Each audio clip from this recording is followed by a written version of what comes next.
ഡാളസിൽ ഇന്ത്യക്കാരനായ Chandra നാഗമല്ലയെ Cuban കുടിയേറ്റക്കാരൻ ക്രൂരമായി കൊലപ്പെടുത്തിയ സംഭവത്തിൽ ശക്തമായി പ്രതികരിച്ച് യുഎസ് പ്രസിഡന്റ് ഡൊണാൾഡ് ട്രംപ്. പ്രതിക്കെതിരെ നിയമത്തിന്റെ പരമാവധി പരിധി വരെ വിചാരണ ചെയ്യുമെന്നും നടപടി എടുക്കുമെന്നും ട്രംപ് വാഗ്ദാനം ചെയ്തു. അമേരിക്കയെ വീണ്ടും സുരക്ഷിതമാക്കുമെന്നും അദ്ദേഹം ദൃഢപ്രതിജ്ഞയെടുത്തു. നിയമവിരുദ്ധമായി രാജ്യത്ത് കഴിയുന്ന കുടിയേറ്റ കുറ്റവാളികളോട് തന്റെ ഭരണകൂടം മൃദുസമീപനം വച്ചുപുലർത്തില്ലെന്നും അദ്ദേഹം പറഞ്ഞു. ഇന്ത്യൻ ഇറക്കുമതികൾക്ക് തീരുവ ചുമത്തി ബന്ധം വിച്ഛേദിക്കണമെന്ന് യുഎസ് പ്രസിഡന്റ് ഡൊണാൾഡ് ട്രംപിന്റെ സമ്മർദ്ദം ഉണ്ടായിരുന്നിട്ടും മോസ്കോയുമായുള്ള സഹകരണം തുടരുന്നതിന് ഇന്ത്യയെ റഷ്യൻ വിദേശകാര്യ മന്ത്രാലയം പ്രശംസിച്ചു. ന്യൂഡൽഹിയുമായുള്ള ബന്ധത്തിന് ദോഷം വരുത്താനുള്ള ഏതൊരു ശ്രമവും പരാജയപ്പെടുമെന്ന് റഷ്യൻ വിദേശകാര്യ മന്ത്രാലയ ഉദ്യോഗസ്ഥൻ പറഞ്ഞു. ഹിന്ദുമതത്തിനെ എടുത്തുപറഞ്ഞുകൊണ്ട് കർണാടക മുഖ്യമന്ത്രി സിദ്ധരാമയ്യ നടത്തിയ പ്രസ്താവന വിവാദത്തിൽ. ഹിന്ദു സമൂഹത്തിൽ തുല്യതയുണ്ടെങ്കിൽ എന്തിനാണ് ചിലരെങ്കിലും മതം മാറുന്നത് എന്നായിരുന്നു സിദ്ധരാമയ്യയുടെ ചോദ്യം.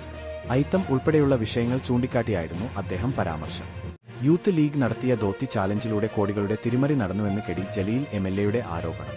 ഇതുമായി ബന്ധപ്പെട്ട വിവരങ്ങൾ സഹിതം ആദായ നികുതി വകുപ്പിന് നാളെ പരാതി നൽകുമെന്നും അദ്ദേഹം ഫേസ്ബുക്ക് കുറിപ്പിൽ അറിയിച്ചു.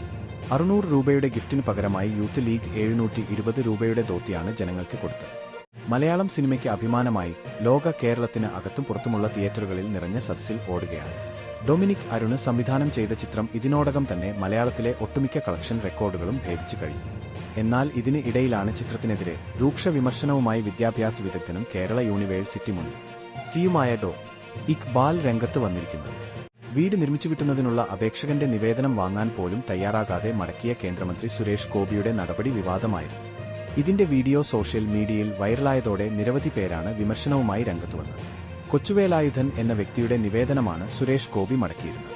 അരുണാചൽ പ്രദേശിലെ ദിബാംഗ് മൾട്ടിപർപ്പസ് പ്രോജക്ടിന്റെ നിർമ്മാണം തുടങ്ങി ഇന്ത്യ. ടിബറ്റൻ പീഠഭൂമിയിലെ അതിർത്തി കടന്നുള്ള യാർലുং സാംബോ നദിയിൽ ചൈന ഒരു മെഗാ അണക്കെട്ടിന്റെ പണി ആരംഭിച്ചുവെന്ന റിപ്പോർട്ടുകൾക്ക് പിന്നാലെയാണ് ഇന്ത്യയുടെ നീക്കം. ഇതിനായി 17,069 കോടി രൂപയുടെ ഒരു വലിയ ആഗോള ബിഡ് ക്ഷണിച്ചിരിക്കുകയാണ് ഇന്ത്യ. ഇസ്രായേലിനെതിരായ നടപടികൾ ചർച്ച ചെയ്യാൻ ഖത്തറിൽ അറബിസ്ലാമിക രാജ്യങ്ങളുടെ ഉച്ചകോടി ആരംഭിച്ചു. സമ്മേളനം ഉദ്ഘാടനം ചെയ്ത് കടുത്ത ഭാഷയിലാണ് Qatar emir Sheikh Tamim bin Hamad Al Thani സംസാരിച്ചത്. സൗദി അറേബ്യ മുന്നോട്ടുവച്ച സമാധാന നീക്കം ഓർമ്മിപ്പിച്ചായിരുന്നു അമീറിന്റെ പ്രസംഗം എന്ന് അൽ ജസീറ റിപ്പോർട്ട് ചെയ്തു. ഇത്തവണത്തെ മലയാളം ബിഗ് ബോസ് ഷോയ്ക്ക് ഒരു പ്രത്യേകത ഉള്ളത് പ്രേക്ഷകർ കാത്തിരിക്കുന്നത് വീക്കെൻഡ് എപ്പിസോഡിന് വേണ്ടിയാണ് എന്നതാണ്. ശനി, ഞായർ ദിവസങ്ങളിലെ ഈ എപ്പിസോഡുകളിലാണ് മോഹൻലാൽ വരുന്നത്. മറ്റ് സീസണുകളിൽ നിന്ന് വ്യത്യസ്തമായി ഇത്തവണ മത്സരാർത്ഥികളെ പറപ്പിക്കുന്ന അവതാരകനായാണ് മോഹൻലാലിനെ കാണുന്നത്.